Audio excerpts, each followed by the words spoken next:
proses evakuasi korban pondok pesantren Al-Qozini yang ambruk di kawasan Sidoarjo, Jawa Timur. Visual yang Anda saksikan, saudara, ini merupakan visual terbaru di mana proses evakuasi ini masih terus dilakukan, namun karena ada puing-puing yang menutupi jalur masuk ke titik-titik yang diduga merupakan titik korban berada, maka 3 alat berat ini dikerahkan oleh tim SAR gabungan untuk membersihkan puing-puing. Dan untuk mengetahui informasi terbaru dari proses evakuasi korban pondok pesantren Al-Qozini yang ambruk di Sidoarjo, Jawa Timur, kita akan berbincang dengan Kepala Pusat Data dan Informasi Badan Nasional Penanggulangan Bencana, Abdul Muhari. Selamat siang, Pak Aan. Selamat siang, Putu. Ya, kita sudah 6 hari melakukan proses evakuasi, kita ikuti sama-sama, sekaligus kami juga mau mengkonfirmasi, terakhir disampaikan ada penambahan 1 korban meninggal dunia dan masih ada 26 yang hilang. Nah, dari data BNPB sendiri, untuk data terbarunya seperti apa, Pak? Apa betul ada 26 korban yang masih dinyatakan hilang? Ya, berdasarkan data kami per tanggal 5 Oktober hari ini pukul 13.00 itu jumlah korban 167 orang, kemudian 104 itu dalam kondisi selamat, kemudian meninggal 37, jadi mungkin tadi pagi dalam press release yang dilakukan oleh Posko BNPB, Posko Gabungan, serta Basarnas dan Polri itu masih menyatakan 36, kemudian ada penemuan 1 jenazah yang sudah dibawa ke RS Bayangkara Polri Surabaya, menjadi 37. Dengan penambahan 37 ini berarti dari data kita sebelumnya yang berbasis pada absensi santri itu yang masih dilakukan pencarian jumlah total 26 orang. Akan tetapi kita juga sudah menemukan 2 body part, Putu. Jadi ada dua anggota tubuh, kaki kanan dan 1 lagi pinggul sampai ke kaki. Nah, ini masih juga kita identifikasi apakah nanti masuk dalam penambahan atau tidak, tergantung nanti dari identifikasi identitas dari jasad-jasad atau korban yang sudah dibawa, ataupun kita harapkan yang sudah akan bisa kita selesaikan di hari atau malam nanti. Jadi secara total meninggal dunia 37, masih dalam pencarian 26. Selain itu kita sudah membawa ke RS Bayangkara 2 body part, Mbak Putu. Kemarin kan di proses evakuasi ini sempat dibagi ke beberapa sektor begitu ya, dan kemudian pendekatannya juga berbeda-beda begitu. Ada yang menggunakan deteksi suara, sensor kehidupan. Nah, di hari ke-6 ini memasuki hari ke-7, apa indikasi mengenai keberadaan 26 korban ini, Pak? Apakah sudah diketahui ada di sektor mana? Kemudian kalau kita lihat sore ini, siang ini yang digunakan adalah kendaraan berat begitu ya, alat berat. Nah, ini apakah memang berubah metode pencariannya, Pak? Iya, sejak kita mengkonfirmasi tidak ada lagi respon kehidupan, meskipun kemudian tim SAR tetap melakukan beberapa metode ya untuk memastikan itu. Salah satunya kalau misalkan kita sebutkan dengan side conflict wall scanner, multi sense leader dan seterusnya. Ketika tidak ada lagi kita temukan respon yang menandakan ada tanda-tanda kehidupan dari di bawah puing-puing, maka alat berat kita kerahkan. Nah, tetapi kendala di lapangan itu sebenarnya hanya tinggal mempertimbangkan satu hal. Jadi, dalam visual seperti ini sebelah kiri layar pemirsa ini itu ada satu segmen yang itu masih tersambung dengan bangunan yang masih berdiri saat ini. Jadi ada rangkaian betonnya yang masih tersambung dengan bagian di sebelahnya, bagian yang bangunan yang masih berdiri. Sehingga untuk melakukan pemotongan itu, tim SAR meminta pertimbangan kepada ahli struktur yang sudah juga mendampingi kita dari hari kedua dari Institut Teknologi 10 November Surabaya. bagaimana supaya ini benar-benar kita pastikan aman, jadi pemotongan nantinya itu tidak berpengaruh pada stabilitas dari gedung atau bangunan yang tersangkut atau yang terkait ikatan betonnya. Nah, di segmen ini aja terakhir pencarian kita. Segmen sebelahnya itu udah clear, udah rata dengan tanah. Kalau ini bisa kita selesaikan, insya Allah itu kita sudah bisa selesaikan seluruh pencarian, Mbak Putut. Oke, boleh dijelaskan juga Pak supaya kami ada gambaran gedung yang tersambung dengan lantai yang rubuh ini merupakan gedung apa Pak? Apakah masih ada aktivitas di sana atau disterilisasi karena masih rawan runtuh? Seluruh aktivitas di sini sudah disterilisasi. Jadi tidak ada lagi aktivitas baik itu di gedung-gedung yang masih ada tidak terdampak pun sekarang sudah disterilisasi. Jadi tidak ada aktivitas belajar mengajar di lingkungan Ponpes Al-Khouzini ini dari hari pertama kejadian. Tetapi yang harus kita pertimbangkan bahwa tim personil di lapangan tentu ada di sekitar ini. Dan juga keberadaan atau lokasi dari gedung Ponpes ini itu sangat menempel dengan rumah masyarakat di pinggir-pinggirnya, di luar kawasan. Nah, ini harus kita pertimbangkan ketika kita nanti menarik coran beton dari posisi saat ini, itu jangan sampai kemudian menggeser atau men-trigger rubuhnya gedung yang masih terikat ikatan betonnya dengan lantai coran beton yang saat ini sudah ambruk. Itu saja yang jadi proses pemotongan dari ikatan ini, nanti proses pemotongan tiang-tiang bajanya, tiang-tiang besinya, itu benar-benar kita tidak, karena tim Basarnas bukan ahli struktur, maka kita juga meminta pendampingan dari ahli struktur yang benar-benar berpengalaman, yang bisa menjamin tidak hanya keselamatan struktur di sebelahnya tidak ikut ambruk, tapi juga keselamatan personel semua yang masih bekerja di lapangan, Mbak Putu. Oke, semua keselamatan termasuk juga tim SAR gabungan di lapangan harus menjadi faktor utama yang dijaga ya Pak Aan. Nah, yang kemudian jadi pertanyaan juga nih Pak, ini kan banyak keluarga yang masih sangat berharap untuk bisa segera bertemu dengan keponakannya, dengan anaknya yang sampai dengan hari ini masih dinyatakan hilang. Berkaitan dengan proses penggunaan alat berat.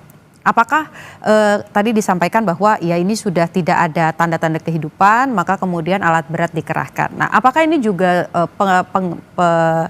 penggunaan alat berat ini sudah juga dengan seizin atau sudah berkomunikasi dengan pihak keluarga, Pak? Ya, dalam setiap tahapan tim SAR selalu berdiskusi dan minta persetujuan dari keluarga inti, orang tua dari santri. Dan kita juga selalu menyampaikan langkah-langkah yang akan kita ambil pada hari yang bersangkutan, itu pada pagi hari, ketika kita melakukan press conference di pagi hari. Apa yang akan kita lakukan, bagaimana metodenya, di segmen-seksi mana yang akan kita prioritaskan, dan seterusnya. Nah, memang dalam 3 kali 24 jam pertama, pertimbangan kita itu kita masih menemukan respon dari santri yang terjebak di bawah reruntuhan. Dan ini sudah disisir dari 8 sisi, tentu saja ketika kita berbicara operasi pencarian dan penyelamatan, namanya juga operasi pencarian dan penyelamatan, diselamatkan. Artinya hidup harus diselamatkan. Nah, ini menjadi prioritas. Ketika kita mau mengakselerasi proses itu, maka kita berhadapan dengan tadi yang seperti saya bilang, ada komponen-komponen yang tidak bisa serta-merta kita angkat begitu saja dengan menggunakan alat berat. Karena kita harus bayangkan ada beton coran 40 cm, 3 lapis di atas itu ambruk ke bawah. Sehingga kalau kita tarik, kita salah menarik segmen, bisa-bisa kemudian upaya pencarian berakibat pada fatalitas yang baru.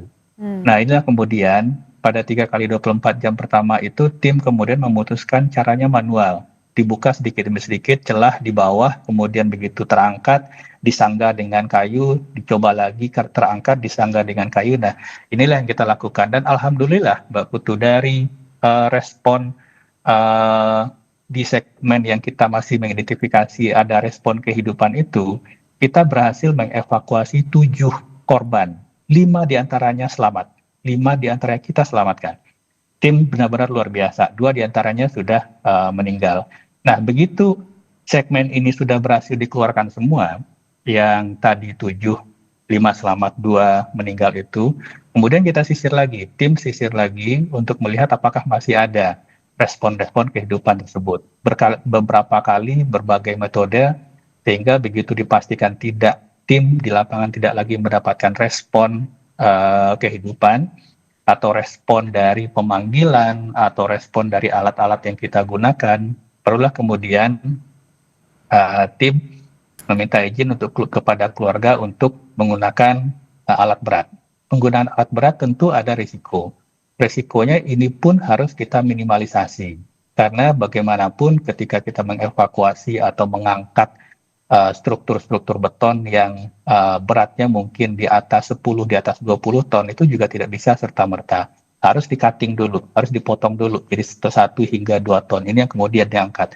Kenapa harus di-cutting dulu? Karena supaya nanti ketika kalau kita lakukan pengangkatan secara sporadis, ini juga akan ambruk ke bawah. Nah, nanti juga akan menimbulkan masalah baru untuk nanti mengidentifikasi korban.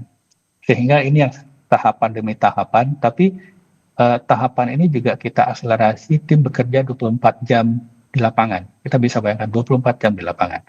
Jadi benar-benar ini sebenarnya sudah hampir seluruh kemampuan yang bisa kita lakukan itu benar-benar kita lakukan agar tidak hanya percepatan proses yang merupakan harapan dari orang tua, dari santri korban ini yang bisa kita wujudkan, tetapi keseluruhan proses bisa kita percepat dan keamanan tim di lapangan bisa kita pastikan, Mbak Putu.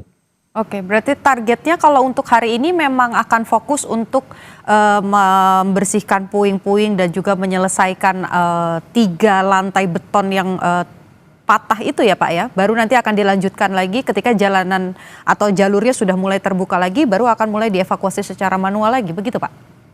Itu sudah terakhir. Jadi kalau misalkan yang segmen yang masih menempel di gedung itu bisa kita potong, segmen betonnya atau reruntuhan puingnya bisa kita angkat, tidak menempel lagi. Itu udah segmen terakhir. Itu udah bisa kita pastikan, bisa kita angkat dan kita harapkan semua sudah bisa kita ratakan dengan tanah. Kalau semua sudah bisa kita ratakan dengan tanah, artinya kita sudah bisa membersihkan seluruh tempat di mana kita identifikasi korban terperangkap, Mbak Putu. Oke, yang jadi pertanyaan juga tadi kami sempat berbincang dengan keluarga korban yang ada di posko adalah terkait dengan waktu dan juga proses pencarian peristiwa ini atau insiden ini. Kalau dari BNPB sendiri mentargetkan proses pencarian ini akan dilakukan hanya 7 hari, 14 hari atau seperti apa Pak jangka waktunya nanti? Kalau SOP dari satu operasi pencarian dan penyelamatan itu 7 kali 24 jam.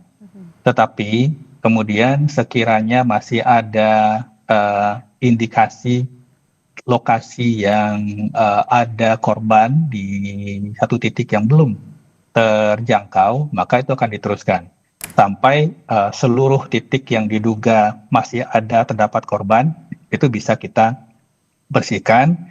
Dan seluruh indikasi-indikasi titik-titik di mana mungkin masih ada korban melakukan aktivitas pada saat kejadian berlangsung itu sudah bisa kita jangkau semua. Nanti kita akan diskusi lagi dengan keluarga. Tentunya ini nanti kita akan saling silang konfirmasi dengan data absensi tadi, Mbak Putu. Jadi nanti dari keseluruhan, kalau misalkan secara fisik dari jasad sudah memenuhi angka tadi, biasanya itu tidak akan persis ya. Bisa jadi lebih atau bisa jadi kurang. Ketika misalkan semua lokasi sudah kita bersihkan, tapi ternyata angkanya nggak match, nanti kita akan berdiskusi lagi dengan pengurus Ponpes dan kita akan berdiskusi juga dengan orang tua. Pengurus Ponpes kita perlukan nanti di mana lagi titik-titik yang memang memungkinkan aktivitas santri yang pada saat nanti operasi kita sudah selesaikan itu masih belum atau diduga masih ada satu titik dan seterusnya. Kira-kira prosesnya demikian, Mbak Putu. Oke. Pak Aan, di area pondok pesantren ini kan juga ada posko yang kemudian ditinggali oleh keluarga korban Yang kemudian menjadi pertanyaan tentu saja dari insiden ini bukan hanya mengembalikan kesehatan fisiknya saja, tapi juga mentalnya, baik untuk keluarga korban, apalagi untuk korban yang selamat. Nah, dari BNPB sendiri apakah ada pendampingan psikologis untuk keluarga korban ataupun juga korban selamat? Ya, dalam satu operasi kedaruratan bencana kita sudah punya klaster-klaster yang berkaitan dengan kementerian, lembaga, atau badan yang memang mempunyai tusi di situ. Saat ini BNPB dan Basarnas fokus pada operasi pencarian dan pertolongan, tetapi termasuk juga menyediakan dukungan dalam konteks ini logistik dasar permakanan dan non permakanan bagi keluarga yang masih ada di lokasi, mungkin yang mendampingi atau menunggu hasil operasi pencarian. Kita sudah menggeser atau mendropping dan saat ini sudah digunakan uh, matras, selimut dan seterusnya, logistik permakanan maupun non permakanan. Nah, untuk antisipasi trauma psikososial dan kemudian juga tentu saja ada permasalahan-permasalahan berkaitan dengan psikologis sebagai orang tua ya, artinya sudah sekian lama menunggu proses, masih belum ada anak yang masih belum diketahui kabarnya dan seterusnya. Memang ini menjadi ujian buat kita semua ya, dan kami tentu saja tetap memohon kesabaran bagi orang tua santri yang terdampak pada kejadian ini. Mohon percayakan kepada kita prosesnya. Ini satu hal yang mungkin kita perlu sampaikan juga, Mbak Putu, bahwa tim SAR yang bekerja di sini adalah tim SAR yang benar-benar sangat profesional di bidang ini. Mereka tidak hanya pernah kita deploy, pernah beroperasi di Indonesia, tetapi Masukan ataupun juga pengingat lah supaya lembaga pendidikan entah itu pondok pesantren ataupun sekolah-sekolah yang memang mondok begitu, supaya peristiwa ini bisa tidak terjadi lagi. Apa yang harus dilakukan, Pak? Apakah memang harus ada audit struktur bangunan, kemudian misalnya kolaborasi begitu untuk memantau bagaimana kesehatan dalam tanda kutip bangunan-bangunan yang akan digunakan oleh santri-santri ataupun juga anak-anak ketika sekolah? ya, sebenarnya ini lebih banyak kalau kita berbicara teknis, sudah pasti jawabannya ini adalah gagal struktur. Gagal struktur secara total. Kita bisa lihat tebal, ini yang di visual sekarang ini tebal corannya mungkin hingga 60 cm, hampir setengah tinggi orang dewasa, tetapi besi yang dipakai mungkin besi yang tidak sesuai dengan kriteria pembebanan yang harus digunakan dengan kondisi cor seperti itu. Dan ini ada 3 lantai dan seterusnya. Jadi kalau kita berbicara teknis, ini gagal struktur. Kalau gagal struktur itu pasti perencanaan dan pelaksanaan pembangunan yang tidak tepat, tidak sesuai dengan sebagaimana mestinya. Nah, tetapi lebih jauh dari itu, ini sebenarnya lebih banyak didorong oleh permasalahan sosial sebenarnya. Permasalahan sosial yang artinya memang hampir semua proses kalau kita bicara rural area di Indonesia atau bahkan di perkotaan, rumah-rumah masyarakat yang sifatnya aset pribadi atau aset kelompok itu mungkin dibangun sendiri oleh secara pribadi atau kelompok itu sendiri. Hal-hal seperti ini tentu saja harus kita pertimbangkan ke depan.